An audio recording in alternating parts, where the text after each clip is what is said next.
हुकूमत की तब्दीली के बाद लीगी क़यादत को एक और रिलीफ मिल गया। नैब ने एवनफील्ड रेफरेंस में मरियम नवाज और सफदर की बरियत की दरखास्त तस्लीम कर ली। कौमी एहतसाब ब्यूरो का दोनों लीगी रहनुमाओं की बरियत को चैलेंज न करने का फैसला डीजी नैब रावलपिंडी ने मंजूरी दे दी। एवनफील्ड रेफरेंस में मरियम नवाज और सफदर की बरियत की दरखास्त तस्लीम कर ली। कौमी एहतसाब ब्यूरो का दोनों लीगी रहनुमाओं की बरियत को चैलेंज न करने का फैसला डीजी नैब रावलपिंडी ने मंजूरी दे दी।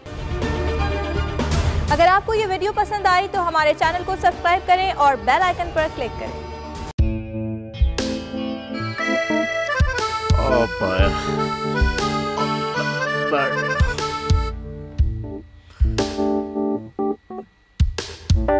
इंतशार से निकलने का वाहिद हल इंतखाबात हैं। हकीकी आज़ादी मार्च आज रवात। खान आयत के मुताबिक अगर आप उसको ये रिपोर्ट दे दे तो मैं आपको 3-4 सीटें दे दूंगा। मौलाना खान साहब वो जो रिपोर्ट हमें दे दे और वो जो नीली पीली चैनल है वो लगाए। जाओ शबाज। हम ऐसा टीवी देखते ही नहीं जिसका रिमोट हमारे हाथ में ना हो।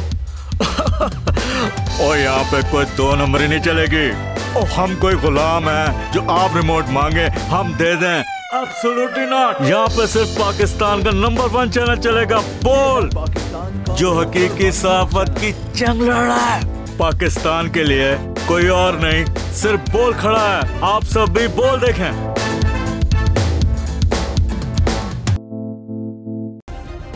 सब्सक्राइब करें और बेल दबाएं ताकि कोई खबर रह न जाए।